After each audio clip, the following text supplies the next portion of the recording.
bumper baby bottle. Rubber bumper baby bottle. That's my warm-up. Leather, yellow leather, red leather, yellow leather. That's my kink. And this is Sweaty Time Pro Wrestling, baby. The only wrestling podcast on the Marshland Media Network. Yes! Actually, I'm currently talking to Mike Fantastic. He's going to come on for another wrestling show called Hollywood Heel Turn. Yeah, but until that guy comes around, fuck him. You're talking to old Goose Baby Sean. And with me, as always, is the lovely, the incomparable, the mesmerizing, I believe you would call him Malam James. Hi, I'm James. Nice to meet you all. Give us a 5-star iTunes review. Do it, you coward. Get out of here, but stay on the app. Click down. You'll find it either on iTunes or Spotify. It helps out for real. For reals, though. But for reals. And if you want to hear us talk about weird bullshit and Lucha Underground Season 1, Episode 17. We 17ing. What is 7? Is that a thing? Yeah, it's juggalo shit. What is 17 in me? Oh, you've been explained this over on Shuffling the Deck, found in this feed as well. That's how we get new listeners. I forget something and then I have to re-listen to old podcast episodes. A war started in Mexico, yes? Real quick. I got real excited by the title. We will need to do a Shuffling the Deck soon when Violent J's solo album emerges. And boy, oh boy, I'm confident it's going to be the worst album we ever reviewed on it. We've reviewed so many bad albums. No, I've sent you one of them. Did you listen to that Good Pussy song? Absolutely not. I will. I need to. I need to. But I haven't. I was thinking he's released, I think, 2 singles and both of them are trash. Maybe we just do an episode where you live listen to them. Like, we can't play it on the show, but we can count it down. And then you just go, wow, man, this blows ass. It blows dogs for quarters. You know what really scares me? Is that I end up liking the album. And because it's a live reaction, I don't have time to lie properly. And then everybody knows I have terrible taste in things. Guys, I can't do that to quarters. This blows dogs for nickels. Wow. That's so cheap for blowing a dog. Uh-huh. But you know, you then get passive income because you film it and throw it on like beastphiliaforums.net. And it's so important to build a community in whatever field you're in. Yeah. So, really, I'm not blowing dogs for quarters or for nickels. I'm blowing dogs for the community. Yeah. You know what I mean? Yeah. The juggalo community. Oh, man. I wish there were more juggalos in this episode, but I still enjoyed this episode. Yeah, we got Vampiro. That's one. We got Vampiro. That's enough. We got Striker, baby. I don't know. I feel like he would hang out. He tried to sell us a condo. I need a condo. It's where I keep all the quarters I get. Oh, hell yeah, unrelated reasons. It's because you and Torchy and her spouse are like, it's too cramped in here. Nah, we're just trying to find room. Wait a minute now. I don't know. I still don't know how to respond to this joke, to this bit that me and Torchy are roommates. Torchy's into it. I know, it's not a roast, but it's a lie, and I'm very uncomfortable with lying. You need a condo so you can put stand-ups in every week, right? Wait, what now? For a comedy condo. Yeah, I need a flop house. Yeah. I need a place where I can never wash the sheets. And let the stench of piss just kind of linger. Or the stench of bacon. And where I can watch all my favorite recaps. Like a recap to this episode of Lucha Underground, episode 17, A War Started in Mexico. Where we see, did you like that transition? I did. I know you did. Yeah, baby. Alberto's still fighting Texano. No. Whatever. At this point, and because it's been like, I think this is their 3rd episode together now. It feels so removed from the rest of the temple. Do you get that?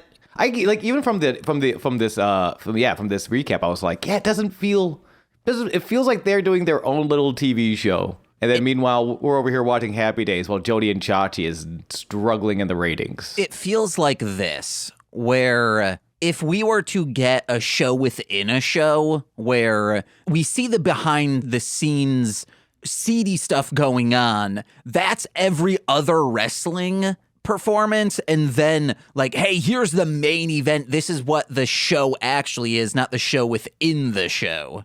Yeah, but also the reason this show I think is special is because the show within a show. Mm-hmm. Like what sets Lucha Underground apart from so much other, even today, there's no wrestling show, past or present, that it was, or future, maybe, I don't know what the future is. Lucha Underground Season 6. That's the future. Oh, we can only hope. And then Lucha Underground the movie. 6 seasons and a movie. And then the cereals and the toy lines and the merchandise, the recap where Phoenix is kissing Katrina and Mill is punching chairs. Bloop, bloop, bloop, bloop, bloop. We're recording this one. Hey, you know what? A little bit of upfrontness. We're recording this one comparatively early, especially for a guy who just watched the episode last night. Hey, how you doing? So my brain is killing it. Oh, yeah. I set an alarm for you, Sean. I set an alarm for me, too. Normally, I just wake up with the sun. What is wrong with you? My beautiful woodland spirit. I wake up with the sun. So, like in summertime, I'm waking lyrical. up at 5. That's why. Because the sun wakes up and I do too. I go for a walk and then I work out. Got to get these cum gutters going downtown. Of course. And then also the cat's feeder goes off at 6. So generally hearing Nicole like a ghost, and I think you've heard it, a ghost in the background go, because it's also coming through a cheap speaker. It goes, socks and butter, butter and socks. And that repeats 3 times. So I'm awake and I hear the cats dart over to the feeder and then they start screaming and then it pours out food for them. I have not heard this. Oh. So you wake up to the sun and the sound of the woman whom you love's voice serenading the cats whom you love. Yeah. That's so romantic, I'm going to vom.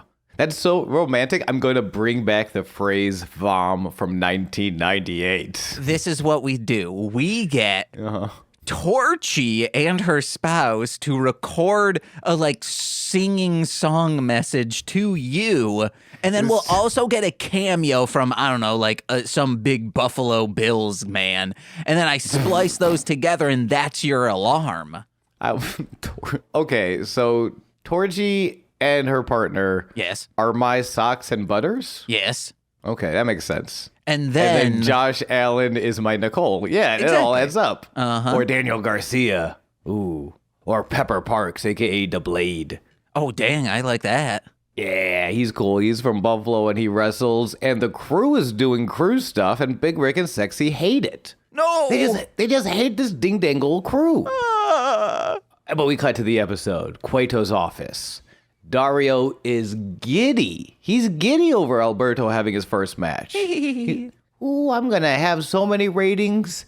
And he's offering a couple matches. He offers Famous B. He's offering up Ricky Mandel. Mm-hmm. Basically some sort of job match. Oh, yeah. A little bit of padding for the resume. Something to knock the rust off. I wrote down, here's all my jobbers. Take it or leave it. Oh, okay, you'll do neither of those and just kind of dom me into giving you what you want. All right, that's what I do. That's kind of my thing. That's how I get off. Yeah, Alberto wants Tejano. He demands Tejano. He refuses to take anything less than Tejano.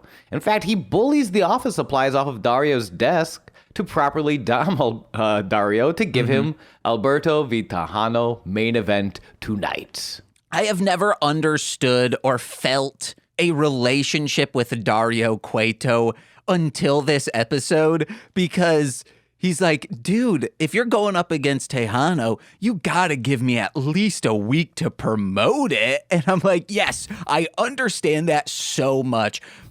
Horror Crunk Entertainment, they were like, oh yeah, we'll announce you on this date and then your album will come out a day later. I was like, you gotta give me at least a month to promote it. We gotta get in there. February 10th, wherever music is found, just follow Marshland Monster. That was a beautiful point as well as a beautiful plug. But like total, total. I don't. It's so hard watching Alberto, and especially with the rest of the episode being awesome, and the rest of the cast, like the rest of the roster, being really fucking tight, and just being like, like I'm agreeing with Dario Cueto about just general things because I hate this fucking man. Oh, I just understand as someone who has a lot of things to promo, which, hey, you want to know what I love seeing, Sean? I don't know. And I'm scared, but based on your tone of your voice. Sean Marciniak liked this tweet promoting Sweaty Time Pro Wrestling, then nothing else. And I'm like, freaking retweet, baby.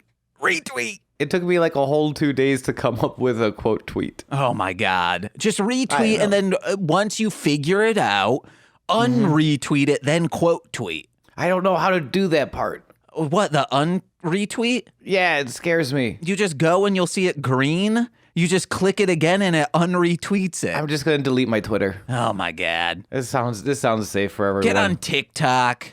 I am. I just scroll. Okay. Amandita, excuse me, is playing us to the desk. We have a whole new... How do you feel about Amandita and what happened to El Mariachi El Bronx? I thought this was a different band every episode. I thought it was going to be that until it was Mariachi El Bronx for I think 5 episodes in a row. It was a lot of Mariachi El Bronx. And maybe they realized hey, we can't just have a new person every single... Now that they're like, hey, we're doing in one weekend 9 episodes, let's say. Let's get them on for 9 episodes. Then next weekend, new people. Yeah, that makes sense. Okay, so we'll see a bunch of Amandita. See, I'm going to fuck this name up. Amandita. Amandita. None of that's getting edited. I should also say, hey, Please. Remember, we're shortening up episodes, getting right into it, and I am implementing this movie's gay structure, meaning once we get 45 minutes into the edit, not into the record, into my edit, I stop taking out stutters and vocal pauses. Okay, that seems reasonable. We have 2... man, my notes are terrible. We have 2 beautiful 2 matches. Thank you. 2 feuds may be settled tonight. Alberto Texano, as well as this next match coming up. We cut to the ring, and it's Mil Muertes. Yes! An unforgiving presence walking to the ring makes Vampiro uncomfortable and makes James horny as heck. I wouldn't say horny, aspirational, because I want his ass. I can feel, you know how it's diagonal on the side? It looks like a polygon going into a keister. Oh, yeah. I'm starting to get that diagonal, and I'm like, yes, I'm almost a Mil Mullum. About to be a Triangle Man, and you're gonna beat the shit out of Particle Man. And I'm gonna look like it. Picture this.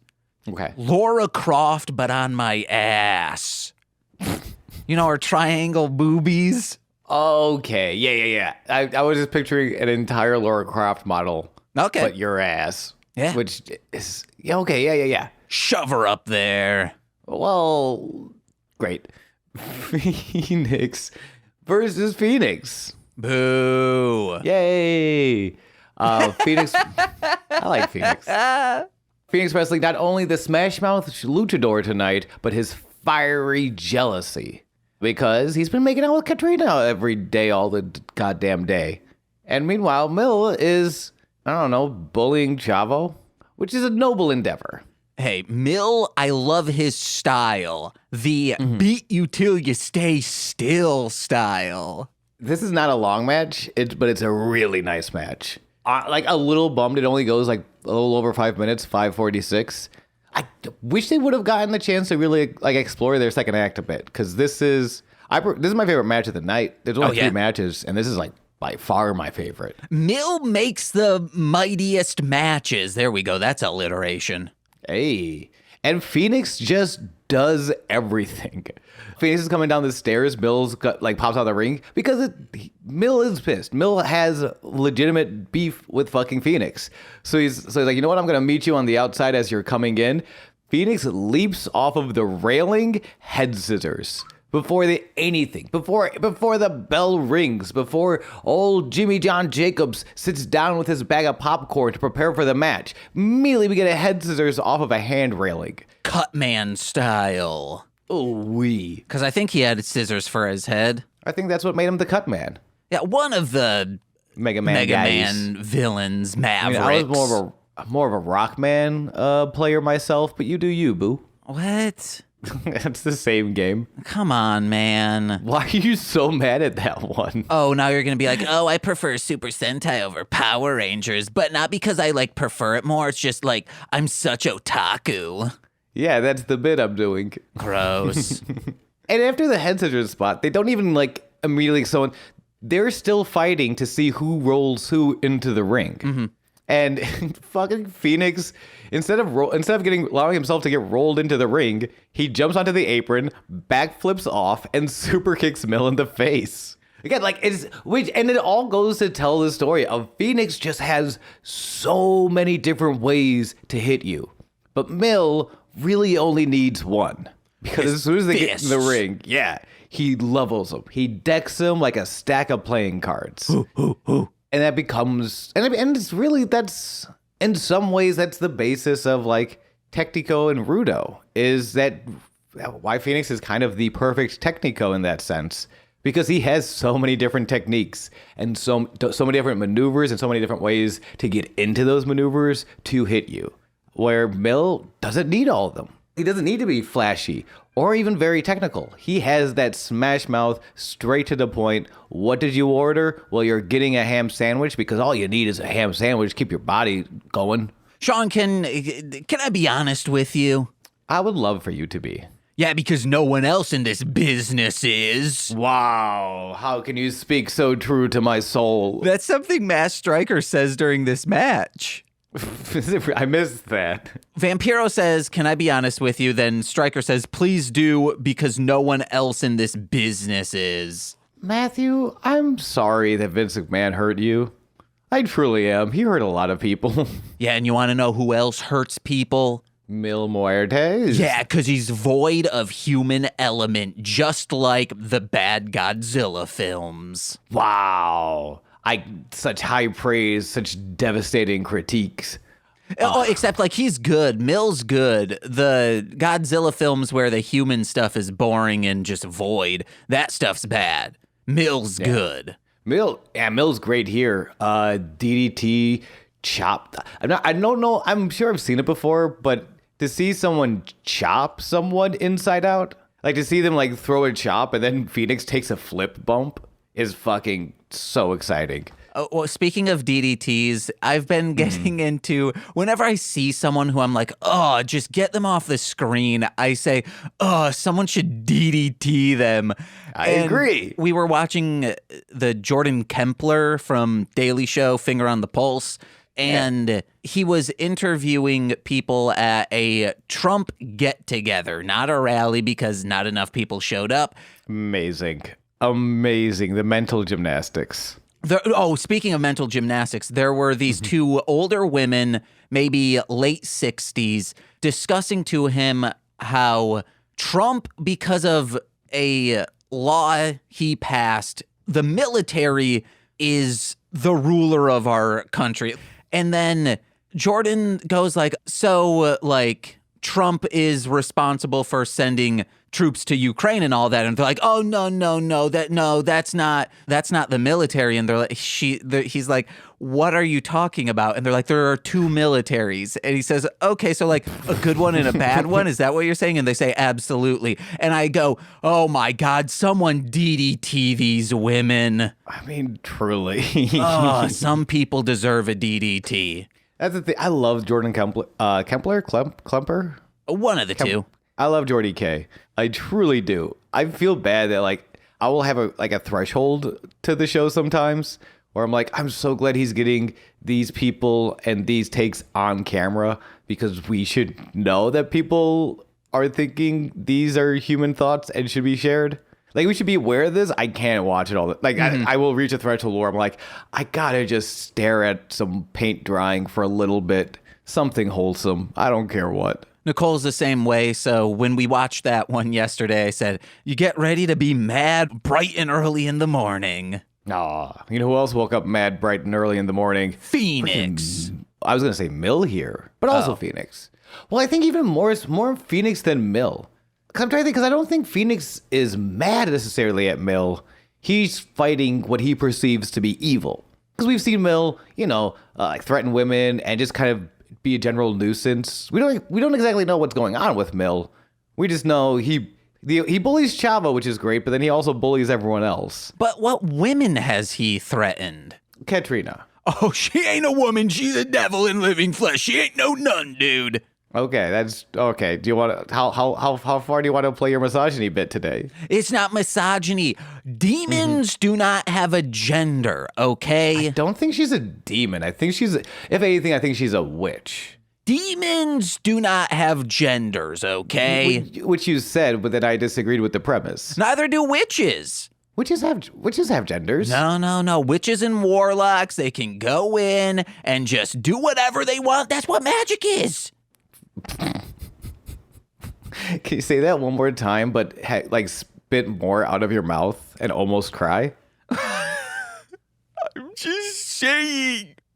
Warlocks and witches. They do whatever they want. It's chaos. That's what magic is. That's what magic is in Santa. And Santa is magic. He just does what he wants. He doesn't even have to ask his parents for bedtimes or fucking anything. And it's fine that he still lives at a home when he's 37 years old because he's magic. That's what magic is. Santa, just like witches and demons, he's a genderless elf, okay? He's a fucking gigolo even though he's never had sex. And that's fucking great. Yes.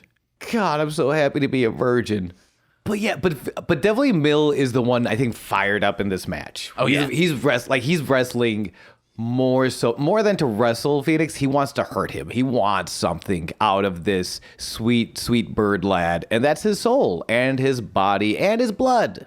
He hits a fucking TKO cutter, which looked awesome. Phoenix finally starts to fire up, but he keeps getting knocked down because it's weird. It's hard to fire up when the dude wrestling you is the angry one. After this knockdown, we see Katrina at the top of the stairs. She has finally appeared in the temple. And all the audience who's chanting Phoenix, Phoenix, or Muertes, Muertes, they finally start. Everybody agrees to chant Katrina. Yes. Hell yeah, I say agree. Demoness. No, they don't. Wait, but why do you have to gender the demon if they don't have a gender? I don't know, guys, okay? I truly don't think, I don't think she's a demon. She is. That's what Vampiro says. And what he says is law. Then we cannot start taking Vampiro canonically. If we start taking every bit of Vampiroism canon, we're ruined. He's Juggalotus. That's also true, though. I'll give you that. I agree. Mill's distracted, and this is another detail I really liked. Mill's distracted for like a second. He's not like on the apron going, "What do you mean you're out here? I can't," like for 3 minutes. He literally just goes to look to see that she entered. And then but that's like literally all Phoenix needs to come to like string together a full-on combo. Is him turning his back slightly, seeing Katrina, not even having, because he doesn't even react to Katrina, because he like turns back to Phoenix, and Phoenix is all over him. Ends up like a 3-string combo with a tope corkscrew. Who does that? Phoenix. Okay. Who wins this match? I forgot. Oh man, that's what I love about this. That's what I love about this match too. Is as much as like Mill's on top and Mill is bullying the shit out of Phoenix, because problem is they go to the outside. Mill's kind of rough on the outside. That's when Mill repeatedly brutally smashes Phoenix's head into the apron. By the time Phoenix's head comes up, he's got a bloody mouth. Good. It's real nasty looking. But the problem is, Mill uses that chance to breathe. Literally to breathe. He's not like pantomiming. He's not like waving and giving Phoenix. Maybe some of this is in the edits, in which case the editor is doing an amazing job. Because Mill takes a second to breathe, and Phoenix is right back on top. Jumps into the ring, hits a rolling cutter for another two fall. Do you think Phoenix and Phoenix's the Birds have a very, very short refractory period? Now, when you say refractory period, do you mean how long it takes for them to have sex after they come once? Yeah. Okay. I was just making sure it wasn't like how quickly they reflect light. Oh, no. Okay, no. How long do I think it takes Phoenix the Wrestler as well as Phoenix the Mythical Birds to have sex again after they come? How long do I think it takes? Yes. I say this because when I come, I pretty much die, all right? Yeah. La Petite Morte. La Petite Morte, but you are big style, Petite Morte. Grande. Yeah. Like I like my coffee, okay, from me Starbucks. Hey, listen, I get that. Every time I come, I almost die too, but that's because I come mostly blood, and a lot of it. Hey, semen has blood in it. Deal with it, guys. I'm more like I have blood with semen in it. Okay. Does that make sense? Yeah. It's like in Daybreaker when they have their coffee with a little bit of blood in it. Yeah. What's Daybreaker? Is it good? Should I watch that? Oh, no, it's super dope. Watch it. Awesome. Also super dope. So at the end of this match, Phoenix goes to the top rope, as Phoenix is wont to do, but gets caught by Mill with an avalanche codebreaker. Mill leaps, which I don't think I've ever seen Mill leap to the top rope like this, which is awesome. And then just kind of puts both of his knees up and falls on his back, bringing Phoenix into his knees. Brutal cutoff on the top rope. Then goozles Phoenix to his feet, holding eye contact with Katrina. Flatliner. Mil Muertes wins in 5 minutes, 46 seconds. Oh.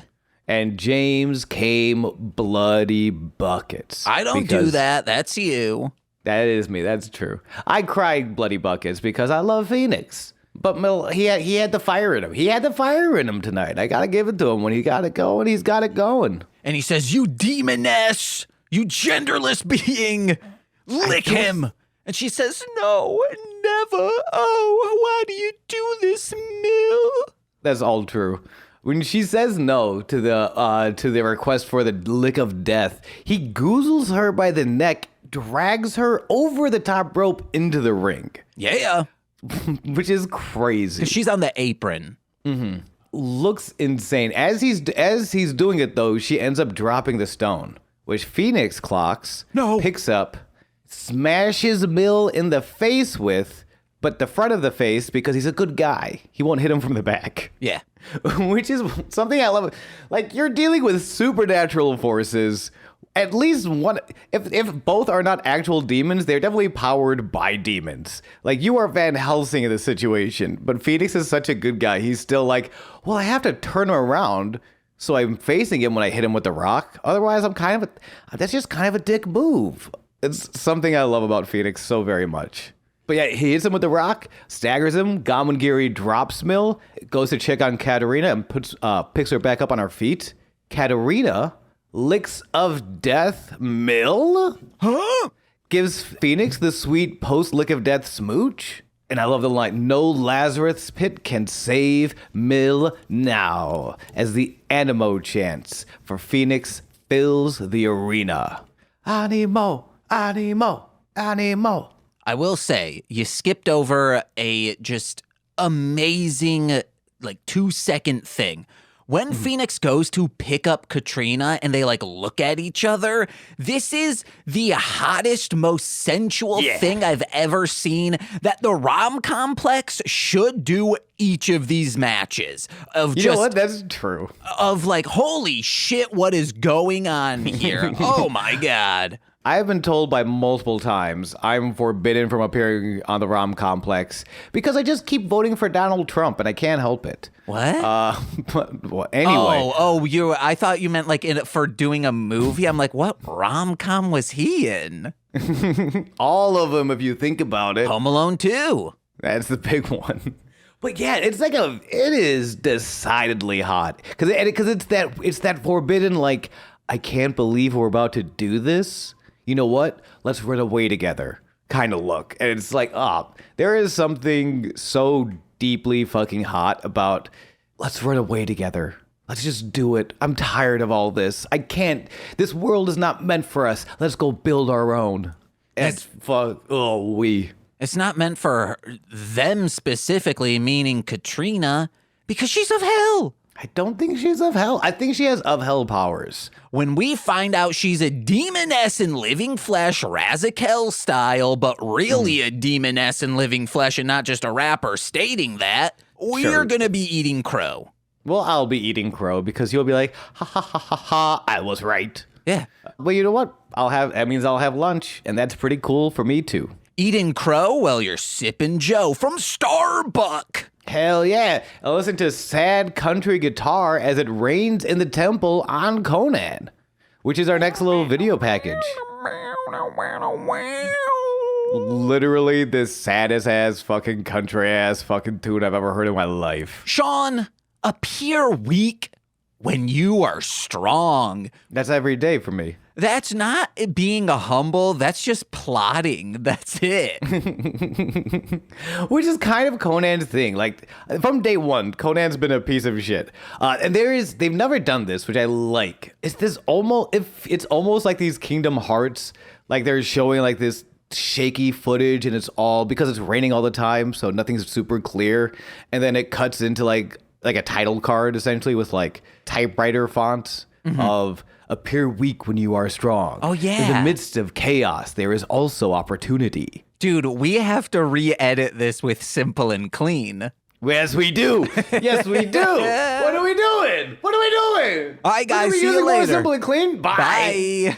I'm just If I ever get on the ROM complex, I want to do Kingdom Hearts. Yeah, I guess it kind of is. I mean, at least the first one, you know what? Because you could go Sora and Kairi, or you could go Sora and Riku, and either way, you got some sweet romance there. Well, for a rom-com, this is a rom tragedy. What are you talking? Goofy's name is Donald Duck is a silly little bastard and brings enough comedy for the whole family. 10 out of 10. I'm saying in the classical sense that a comedy ends with like nice things happening, how you want it to play out. Well, I've never played 3. I've only played up to 2. Well, and everything ends like in the classical sense. Kingdom Hearts 1 and 2 is a perfect comedy. No, it's not. Like they don't end up together. Kairi is in gone. 2 they do. Okay, well, I don't remember 2. You said just 1. And I know the ending of 1. Kairi, like, disappears. And Riku is lost in Kingdom Hearts with King Mickey. Yes. But in 2, everyone gets a real happy ending. So we'll do 2. Okay. Even though Simple and Clean is only in 1. I don't care. I don't care. I don't even care. Simple and Clean is the Quato's office is up next tonight. It's hard for Evilise to let go of her number 1 contender opportunity she believes she deserves. Man, she's cool. She's real neat. Demands to be number 1 contender after defeating Angelico last week, who is standing behind her as well as Son of Havoc. Oh my God. Andrew Lloyd Webber's rendition and portrayal of Angelico Cat. Oh my God, 5 stars. This is my guy. There's a reason this man is my guy. And because it's one of those things where you get why, Son of Havoc is with Evilise. That's why he's in the office with her. And you're just kind of sitting there watching going, why is Angelico, you're feuding with these two. Why are you in the office with them?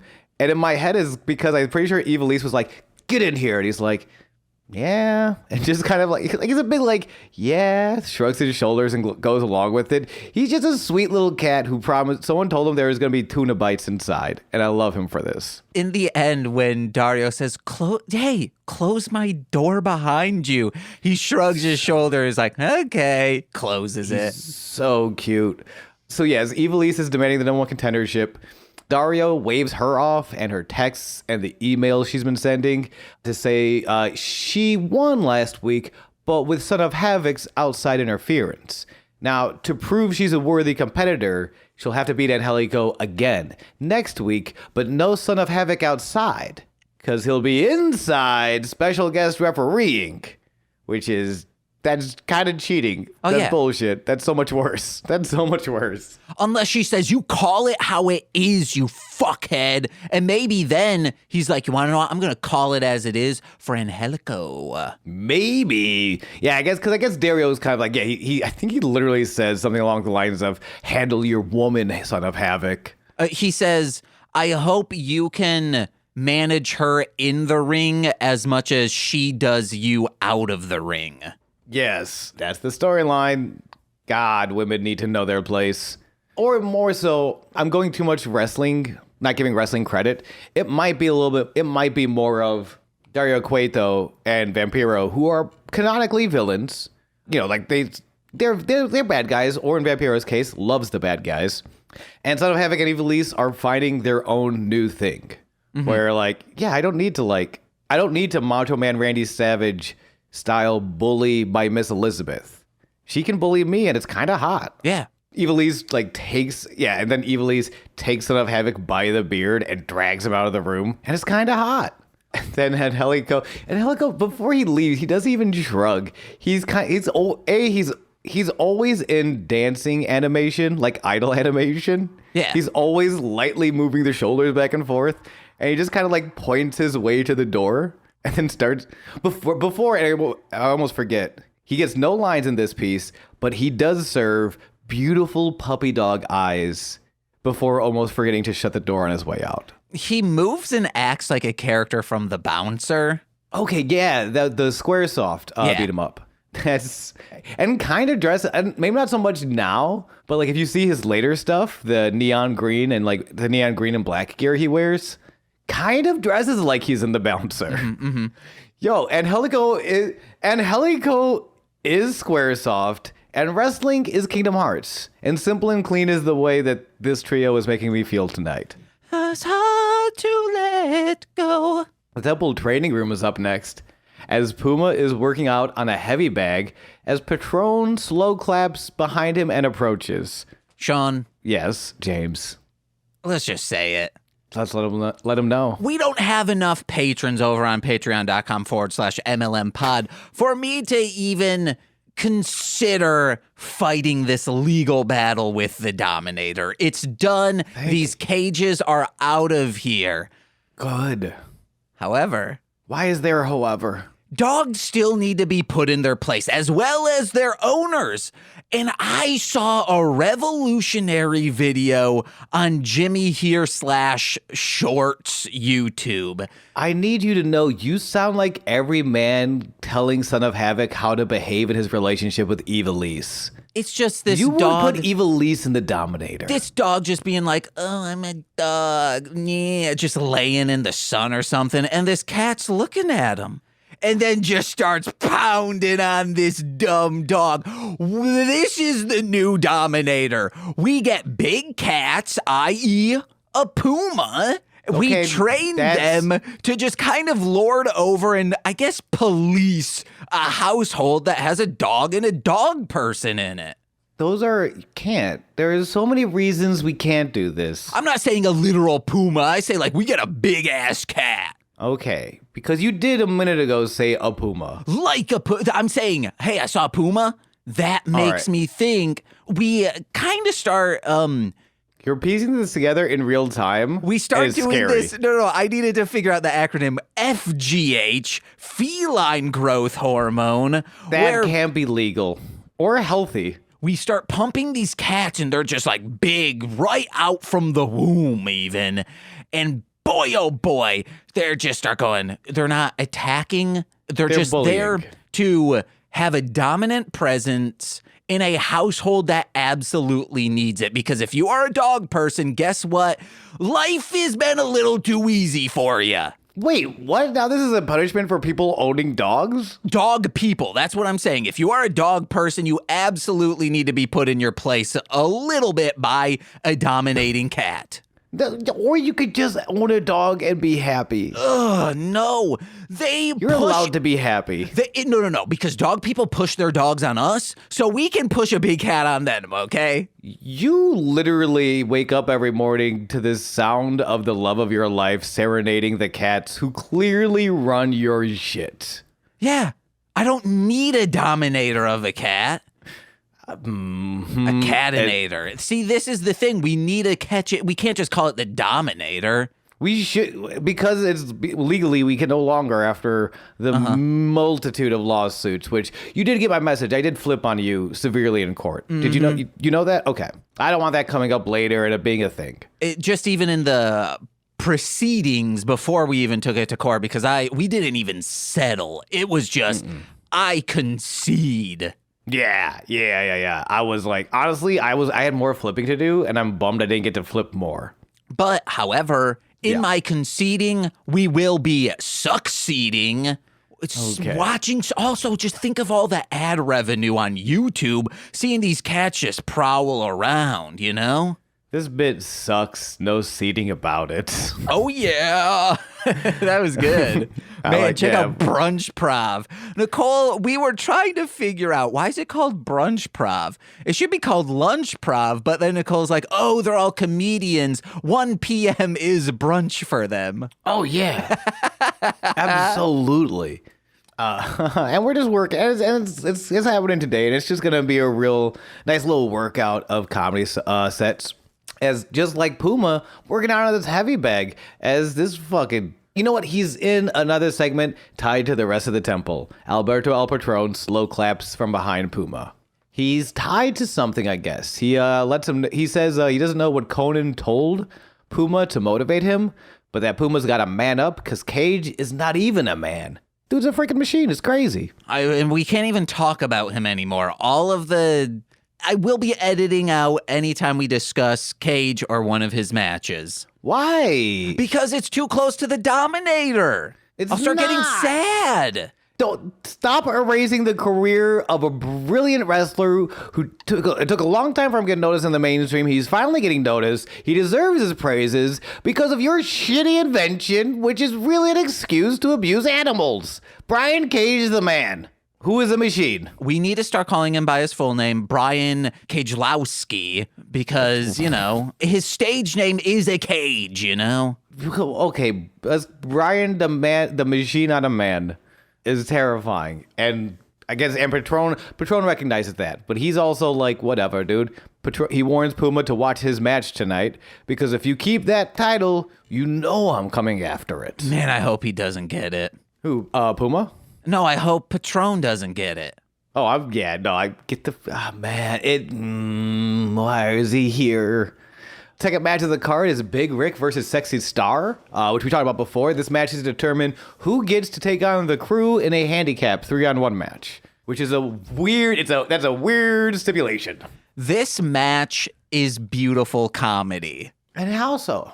Okay, it escalates so perfectly. It starts out, Sexy Star's like, I'm gonna beat you, but he's in a movable mass. She is small, but then she like starts kicking his legs. Haha, that's like he falls down and he's like, okay, maybe I need to go on a little bit of defensive. They're fighting. She's landing some hits. And then eventually, because this is a very short match, he picks her up, like he's angry because she's been landing some nice hits on him, picks her up like he's gonna just body slam her on the ground, but then like just like real nasty looking one. Yeah, Uranage position. Then he's like, I don't need to do this. I have some sort of reputation to uphold. And like, I've never seen this executed so well, because you'll see other people be like, oh, I'm huge and this is a tiny person. I can pin them so easily. But this, I laughed so hard at, because he's doing it not showboaty. He is reluctantly doing this, like he doesn't want to. He just like takes her from almost slamming her on the ground, then gingerly pushes her, like sets her on the mat with both hands on each of her shoulders. 1, 2, 3. There's no way she could have gotten out of it. I thought it was very, very funny. I was like, I don't know, man. I might be too much of a simp for professional wrestling in general. I thought there was something very beautiful about this character arc of Big Rick, who like is a violent person, and like the goal of this match is to be the one who gets to create violence on the crew. But he has nothing against Sexy Star. Mm-hmm. There is no real. The only real issue they have is that they're in each other's way to getting to the crew. But even like Big Rick from like, you know, the first couple episodes to Big Rick now, he has the awareness to recognize that Sexy Star is not my enemy. Yeah. She's in the way to my true enemy, but that doesn't make her my enemy. That makes her an obstacle I can overcome. Mm-hmm. And so instead of like destroying her and like hurting her, he just pins her and wins the match and gets the stipulation he wants. And it's a good thing he did that. Because right after the match, Cisco and Bale of the crew come out to confront Rick whilst Castro sneaks up behind and whacks him with a kendo stick. Sandman style. Sandler. Abity doobie. But sexy because she did not get Uranage to hell and back. Eventually, Cub wakes up and starts fighting back. A quick thing. I brought up the Sandman because on some Nick Cage movie, I think it was, someone started like hitting someone, and I was like, yeah, Sandman style. And Nicole goes, explain that? And I go, oh, in ECW there was a wrestler, and she's like, oh, I thought you meant Adam Sandler. And then yeah, because I did like an impression of the Sandman, and she said, oh yeah, because I was like, that's a bad Adam Sandler. I was like, oh no, my Adam Sandler's pretty good. This is mine. Habadoo habadee. And then she laughs real hard. I think that wasn't you, was it? No, it wasn't okay, me. Good. I don't think so. Nicole is the funniest person on this podcast, and she's not on. She needs to come on an episode. Yes, we'll watch a Sandman match.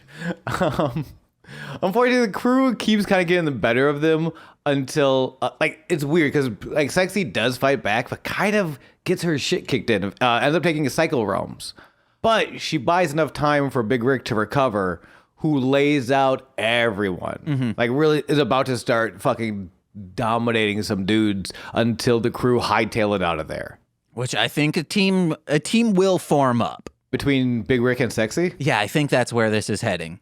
I'd watch that. I would absolutely watch that.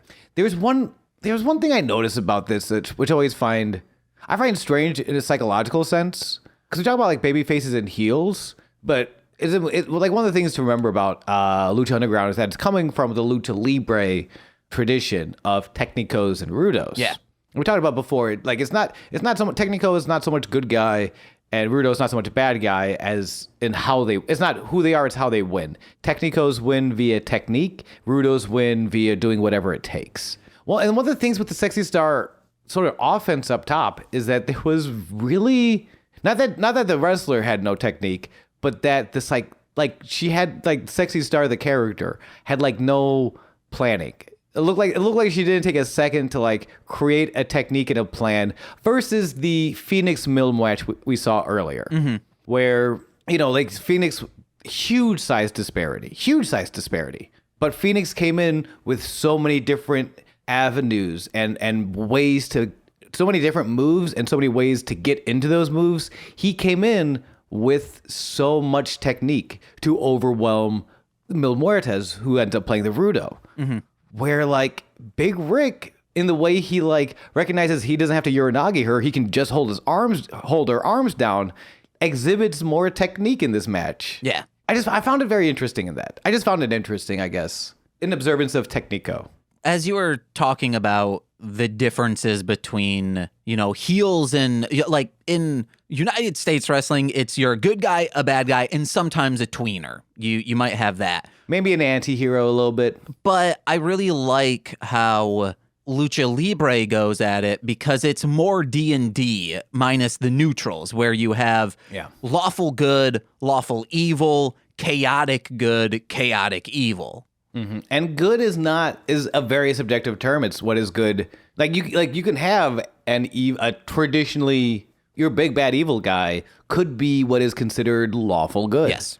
Wait. That's very no. You could be. They might conceive themselves to be lawful good, but in the grand scheme of things, people would be like, well, what you are doing is evil. Your delusions of grandeur are making you think what you are doing is for the better. I mean, this is also high-level D&D thinking that we have zero time to get into. Yeah. But I will say real quick, because it wouldn't be a delusion of grandeur. It would be a delusion of culture if, for instance, they were raised and they had, not Sauron, but if there was a generation after Sauron who was well, listen, my father taught me this is what good guys do. They raise an army of orcs and they hunt a bunch of halflings. It's not even I'm going out and making that decision for myself. I was raised to believe that. Yeah. And if someone came up to me with that character sheet and said, I think this means lawful good, I'll be, and it still comes down to subjectivity. And if there's a real D&D nerd out there, flame on, baby. I don't give a shit. Yeah, as long as you're not a D&D nerd coming to me saying like, well, technically a paladin can't be evil. They this and that. And it's like, no, they can. You know, it's a oath breaker. Anyone These can are be evil. Yeah. People who are so sticklers for the rules, even though there is a rule for paladins being evil, suck. Oath breaker, baby. But I do love, that is a very awesome point. They suck, but that is an awesome point of Technico Rudo being a lot more open-ended. And in a way, because they are a lot more traditional, or babyface, good hero, villain, babyface, heel is subjective. There's a subjectivity to it. Like Stone Cold Steve Austin is kind of a piece of shit. Like, I love him, and he's arguably the biggest babyface in the history of babyfaces, but does nothing that a babyface would do. He's a piece of shit. He attacks people from behind. He does kind of whatever he wants. Like, he's just very popular. Like there's a subjectivity to it, but because it's so open-ended, where Technico and Rudo, sometimes the Technico will get booed, but it's how they win their matches. It's what they are actually doing, not what they are saying they're doing. Yeah. God, I love wrestling. Except for this match, the main event. I thought you were going to say, God, I love Dungeons and Dragons. I also love Dungeons and Dragons.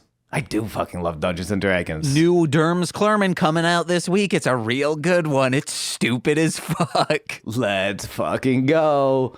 You're speaking as stupid as fuck. Lucha Underground bridges cultures. It does what NAFTA couldn't do, which is, I guess, bring Alberto El Patron to television? I don't know what Matt Stryker is trying to say. Hey, all I know is this is Alberto's birthright. He's a goddamn Nepo Lucha. I literally have that. Before this main event, there's a bit of a video package where, let me see. I have the quote. I have the exact quote, what Alberto says here. And because we talked before, he is the nephew of Mil Mascaras, the son of Dos Caras. It runs in his blood.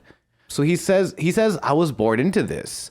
I'm a big stinky Nepo baby who can't keep a job and only works today because Conan does not do background checks for AAA. I think that's what he says. Word for word. That's what he says in the video package. Yay. He does still work today. It's because Conan does not hire his shitty people sometimes to work.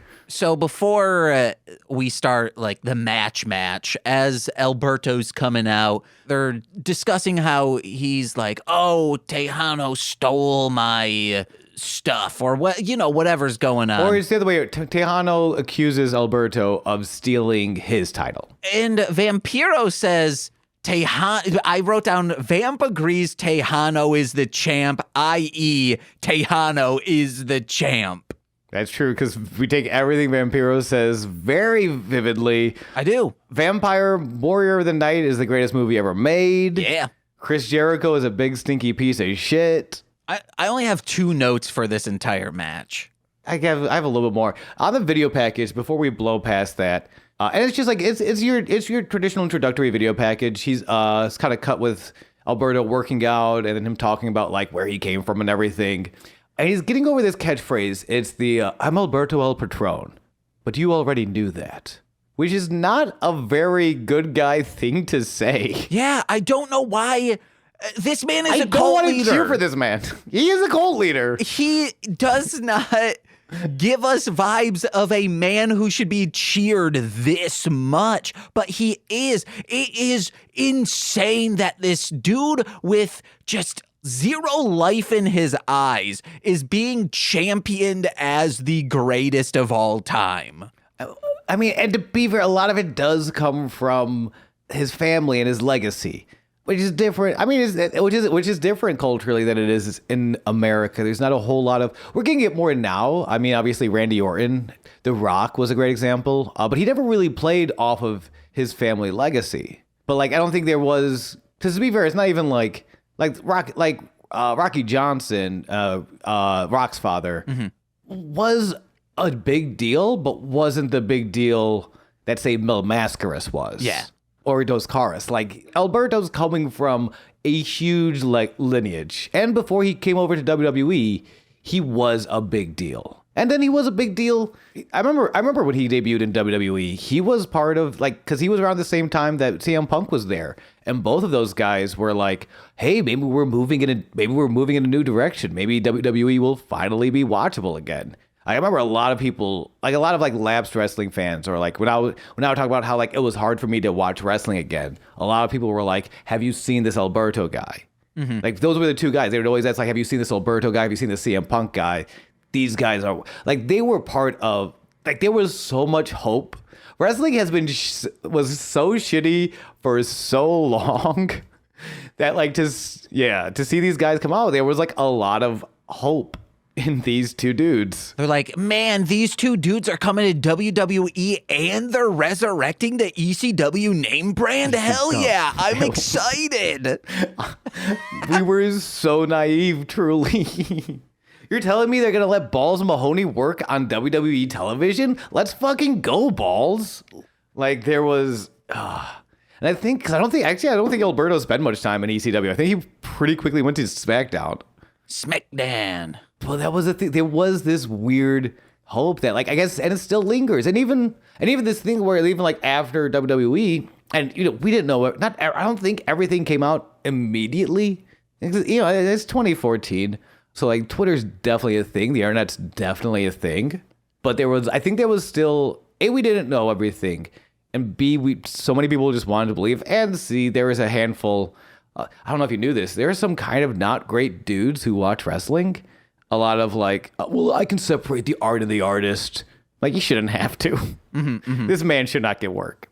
Which, to be like, I will say psychologically, as I'm like writing down, because I do have the match pretty well notated out.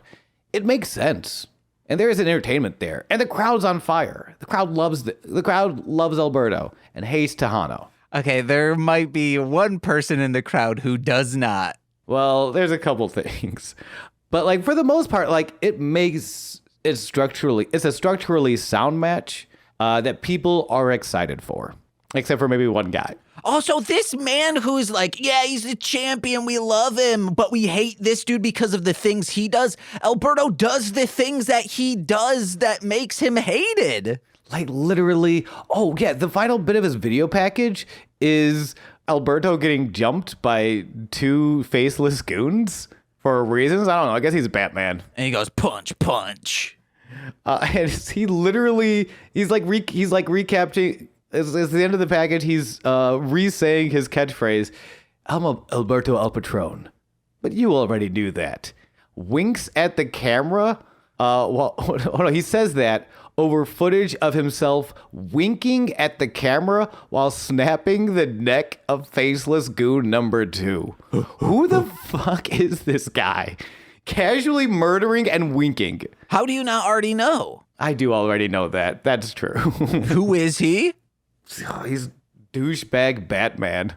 He's douchebag Batman. That's his whole character. He's rich. He's wealthy. He can afford all the best training, and he winks while he snaps the necks of faceless goons. He's douchebag Batman. I think he's douchebag Bruce Wayne because he's not wealthy. His family is. That's true. He's douchebag Bruce Wayne. Even though, yes, he's made money. He was a star in WWE. We know. We're just razzing the dude. I mean, not for that long. I don't know what his... I mean, he still has to work. I don't know what his finances are. This is not the reason to attack him. The reason to attack him is because he's terrible to women. Sean, match, go. We've spent 15 minutes vamping up to the match. If you don't want to talk about the match, I'll say my 2 notes and then we're done. Plugs. Oh, no, it's fine. It's because I'm more interested in who Alberto is over this match. But the match is fine. Open with a hip toss from El Patron against Texano powdering out. El Patron chases after, but Texano catches him in the ring, starts stomping him out. It's a lot of that. It's a lot of Patron having the technique, having the power, having the fire, but Texano finding ways to sort of shortcut him and take that and cut him off at the knees. But it's never super long. Texano, pretty soon Alberto gets that Hogan fire, gets his 10 punches with his chef's kiss in the corner, which admittedly, it's awesome. I do love the 10 punch in the corner, and then at the 10th punch, he double fists chef's kiss. Oh, chef's kiss are fucking dope. This man sucks, but I wanted to steal that. It's appropriation of chef culture, okay? The culinary arts are the only people who should be doing chef's kiss. I don't know. Some would say these two are cooking. I'm on TikTok. But you only scroll, you idiot. Yeah, true. Fuck you. How dare you? How dare you? Back in the ring, Alberto chance to fire him up against Texano's sleeper. But Alberto flies off the top to Texano's dropkick. It was very nice. Texano catching Alberto midair with that dropkick. Texano uses the ropes to choke out Alberto. Referee Marty Elias breaks the illegal hold to Marty chants. Marty. Like again, it's like it feels like the crowd was pretty excited for this match. There's a lot of Alberto chants. I was very taken aback by the Marty chants. Like not that just the crowd knew Marty Elias by his first name, but were so excited that he would break a hold, they would chant his first name at him. That's how we know this isn't a studio audience. This is wrestling fans in a studio. Yeah. Which is absolutely what you want. Yeah. I think about it to this day, and it confounds me. It doesn't confuse me, but it does confound me. I think of it to this day, the day in which I watched this episode. Yeah, I watched it 2 a.m. last night, so it's the same day. Anyway, both men beat it. Alberto catches Texano on the top rope after that, gives himself a moment with a superplex. They beat a 10 count to start trading punches. So Alberto finally gets his cut off, and then they just start trading punches. Like there's almost this reset, but they're a little more tired now. And they're just like structurally, this match is sound. Sean, did you listen in headphones? Yeah, why? Because Patrón beats down Texano, and I believe they're directing it at Alberto. Because he goes to the crowd and he's like, yeah. And then someone in the crowd just screams a SpongeBob style, you suck. And it's so fucking good. I did hear that, and I agreed with that guy. Oh, brother, this guy stinks. And if he only knew then what we know now, we would all agree.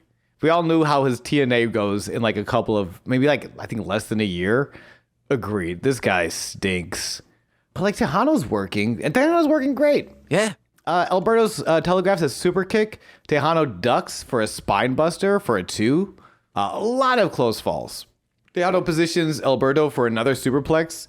Alberto, I love this. This is when he's trapped on the top turnbuckle for an hour, but it's awesome. Alberto blocks the superplex, so Texano just starts clubbing into the back, takes a second to walk away, and boots him in, just punts him in the mouth while he's doubled over on the top turnbuckle. It's such a mean kick. I wrote down a stomping on the ropes because, he's kind of making the rope in the corner a hammock. So he's elevated off the ground, and then Alberto just kind of Mario stomps. Oh, that's not okay. No. This is Texano. Texano kind of rips Alberto down. Alberto's kind of sitting on the top rope.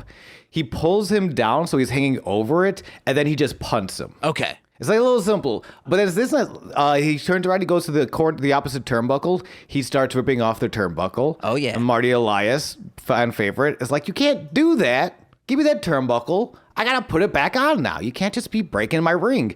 And while the referee does that, Texano grabs the bull rope, starts hitting him, starts cheating with the bull rope. A classic move, nothing spectacular, nothing hasn't been seen before, but a nice piece of business that does make Alberto this baby face. Mm-hmm. And then when he finishes up with the bull rope and Marty Elias comes back, Texano is now is the time for my superplex, which Alberto blocks again, punches him a few times off. Then we get this hammock spot. Oh man, it's so good. It's a double stomp to the chest. Big Mario. It's wow, you should be dead right now. Mm-hmm. It's if you're watching a lot of WWE, it's a big Finn Balor. I think Finn Balor uses that one a lot, and it looks great. It's why I feel so bad for turtles every time I see an Italian hanging around. I never let Italians hang around turtles alone for too long. I just don't trust them.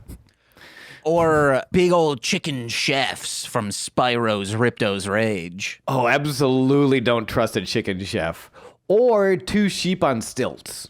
Now, from Spyro 1. If that dude were to eat some turtle meat and say, chef's kiss, I'd be okay, yeah, he can do it. Because he earned his chef status by chefing it up. Mm-hmm. Or if he said, suck on my chocolate salty balls. I was going to reference that chef as well, saying he's also a chef, so it's fine. Yeah, he has the hat. It's fine. I will say, I don't remember what I was going to say. I'll keep going then. So he hits the double stomps. By the way, he's been wrestling with his shirt on this whole time, which is, I don't know, man. Let me objectify you a little bit. I don't know why he was wrestling with his shirt on this whole time, Patrón. But after the double stomps, he's like, let's go. Everybody look at my nipples. I'm going to telegraph my my submission finisher, Rompe Destino. But he telegraphs it a little too hard. I feel Texano heard his nipples coming because he counters it with a big old sit-out powerbomb for another 2. Hell yeah. I started watching Kunk on Earth, I think is the name of the show. It's a Netflix mockumentary of just, hey, this is the world. It is so funny. It's a British show. So this woman is delivering lines as if she's 100% like, yes, this is me, to actual experts on Earth history. It's very funny, but they started talking about Jesus and like him always on the cross. And whenever people bring up like, I want to tweet this, but I'm like, I think people will get like very angry with me, which is Jesus wasn't that muscular. He was just dehydrated. Oh my God. If you create, I mean, it sucks because Twitter's about to die, so maybe do it on Tumblr, but just like an alt account, like a burner account of just Jesus bodybuilding criticisms. Yeah.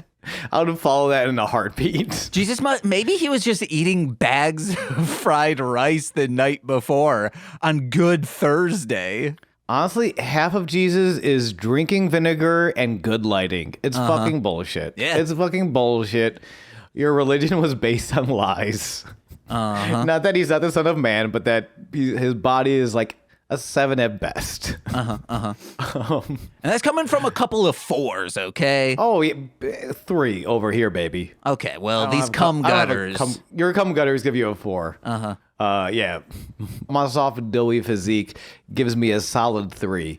And this, I was going to say this match gives me a big old 10.5 inches of hard penis, but that's not really true. Texano gets caught with an arm breaker after the powerbomb. And this super kick, Patrón finally gets his super kick in. Desperate Texano goes for the bull rope, but Alberto counters with a tornado DDT. Afterwards, Alberto's now seeing the bull rope, uses it himself for the disqualification. 12 minutes, 19 seconds. Yeah, see, this dude isn't your hero. He's a wolf in sheep's clothing, and he's going to keep that clothing on throughout the entire match. Also, and I don't know. I'm curious, I guess, what everyone else feels. Because I want to read off the times. So and that's the last match of the night. There are 3 matches on this entire episode. Mil Muertes and Phoenix go 5 minutes, 46 seconds. Yeah. Big Rick and Sexy Star, 1 minute, 53 seconds. Not really a match, I would say. A great story. But there are also like match elements after both of those matches. True. But then Texano Alberto get 12 minutes and 19 seconds to end in disqualification. Not just that. I was like, wow, we're already on our last match. I got like 10 more minutes left. Look at the file size. And I'm like, oh, we're halfway through the entire episode. So either this is going to be a long ass match, which everyone knows I don't like, or there's just going to be so much ramp up. Maybe there's some extra packages we get thrown to, but no, like there's so much ramp up. Yeah, there's like a little bit after the match. Alberto keeps hitting Texano. He gets a 10 count with the audience, and the audience give him a 10 count as he's beating him with the bull rope. They're sadistic. And then he winks to the camera for the sign off. This fucking goddamn creep. This is why snuff exists, guys. Fuckers like the people in the temple. You're like, I'm a fucker like the people in the temple, and I love being a fucker like that. I don't know, man. The funnier thing would have been like, hey, man, I love Snuff, but what he was doing in that ring, no bueno. Well, it wasn't because he's missing with the rope shots half the time. which like is fine if you do that 3 times because he's doing the overhead like bull rope shots, like he's using almost like a whip, which I feel like works for 3. It doesn't work for a 10 count because No, okay. All the ropes are technically landing, but they are hitting him in a way that aren't going to do brutal damage, like literal to him. He's still getting hit with a rope, but not like, not with the tip, more so like 3 feet into the rope. Yes. I think the goal is for Alberto to land the tip of the rope on the mat in front of him first.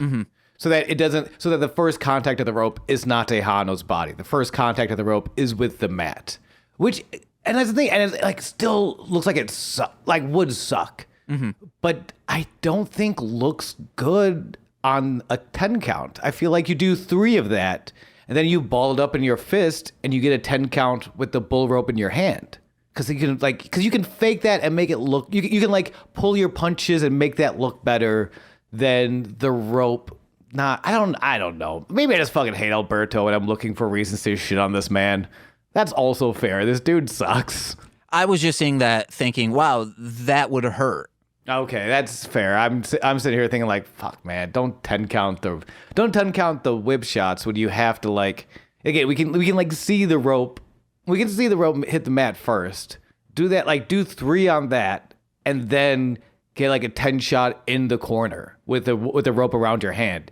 If you want the crowd to make that 10 count reaction. Yeah. And I don't know. And again, or maybe I'm just nitpicking this man because he sucks. I don't know. All I know is I was chanting Texano by myself inside this room. Well, Nicole in the kitchen was probably like, the fuck is he doing?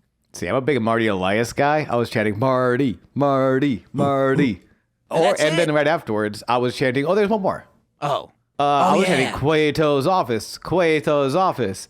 Because we see a fit we have not seen before. And 10 out. You know what? All the bullshit of this last match is worth putting up with just to get to this brand new fit check. Dario lets Cowboy King Cuerno know that Johnny is tired of being attacked from behind. This is not the King Cuerno you and I know. This is Cowboy King Cuerno. Wait, this was King Cuerno? Hell yes, it was. With the checkered shirt, the jeans, the real nice tight jeans showing off the butt, and the real low brimmed cowboy hat. So when Cowboy King Cuerno. When Cuerno is just like in his regular day clothes, he looks like someone in Texas Walker Ranger, however that is. He is the Walker Texas Ranger. There we go. In mask, of course. Low cow and the cowboy hat is so low. You know the cowboy hat is covering his eyes. You know he's sitting in the shade of that brim. This is some Los Luchadores shit. Oh fuck yeah it is. And and he's got the boots, and you know the jeans are tucked into the boots. And did I mention this man? He's got a great tuchus. The denim frames it marvelously. Okay, they're talking about something, but I am distracted by Cowboy King Cuerno. To those who don't watch the show or maybe watched it when it came out, I would like everyone to know anything below the like collarbone, Sean is making up in his own mind. He does kick. His feet are on the desk, so we see the jeans. Okay, like briefly. But we do not see a butt. I am filling in a lot of gaps. I'm filling in a lot of gaps. But you can see by the way the jeans are laid on this man's succulent leg morsels. You're not filling in gaps, you're filling in Wranglers. Cuerno wouldn't be caught dead in Gap clothing. That's for goddamn true. Not Cowboy King Cuerno. This actually is important, so I'll talk about what they actually say, but I cannot stress enough, seek out images of Cowboy King Cuerno. I love it. Daria lets Cowboy King Cuerno know that Johnny's tired of being attacked from behind. Quote, and he made quite the convincing argument. I couldn't say no. Trust me, El Cazador. It is better to lock up someone inside of a cage. That way, they can never get away. The double meaning. Not a metaphor. because both meanings are very literal. He's Matanza locked inside of a cage, as well as this upcoming cage match between Johnny Mundo and King Cuerno. Oh, yeah. With the hat, and he does it, man.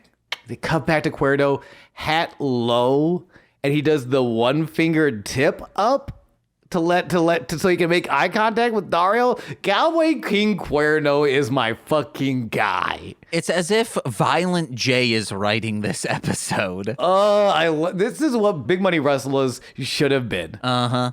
Oh, man. I'm sorry, Shelby, that we made you watch that shit movie.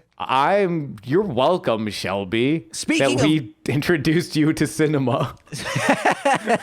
Speaking of that, Sean, you got to come on This Existed over on patreon.com/MLM pod, because in the month of March, we are doing yet again all This Existed. All 4 Fridays will be Corey and I discussing a specific type of film, and this year is trauma films, and we already got one picked out for you. Whoa, is this a feature Cowboy King Cuerno? No. With the one finger hat tip? Nope, it's called Father's Day. Oh, no. It's good. It's dumb and stupid, and ooh, baby.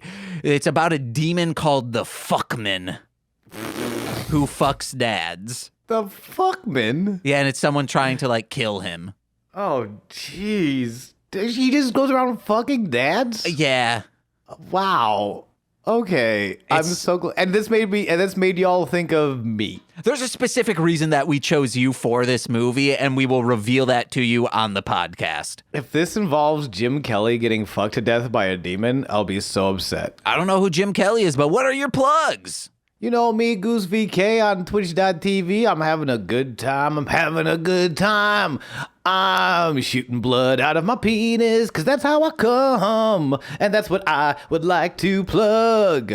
Hey guys, all I am plugging this week, Height of Horror, please listen to that show. Presley and I discussing movies in a single year of horror, currently on 1998. We are doing Shrieker next week. It's going to be a good time. And I'm on TikTok now with that show, HOH Pod, HOHPOD. Check it out. I'm posting clips from the show and my shorter reviews of the movies that I just watch for fun in our fortnight of horror, because we do every other week. So, hey, that's a fortnight. Hell yeah.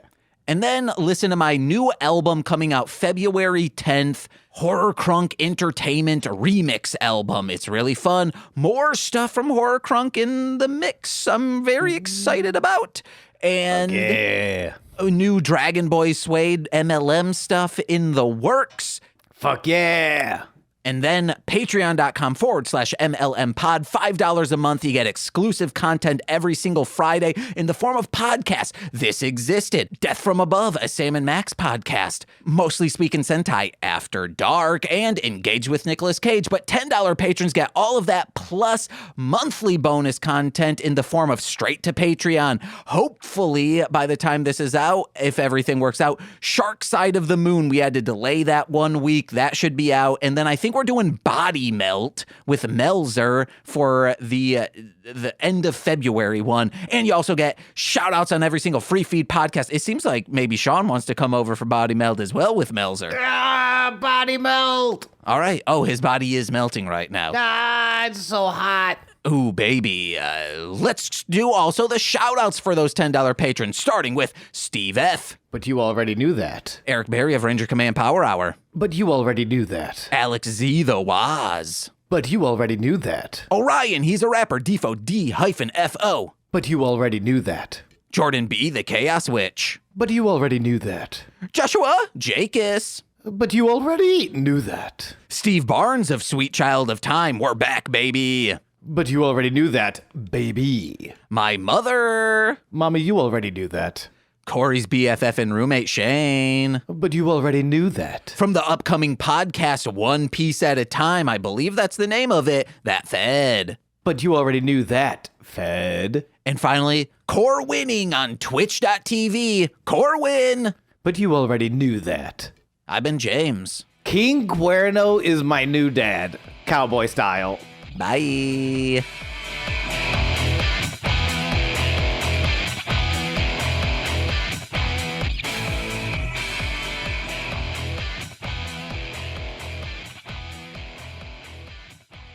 Oh, yeah.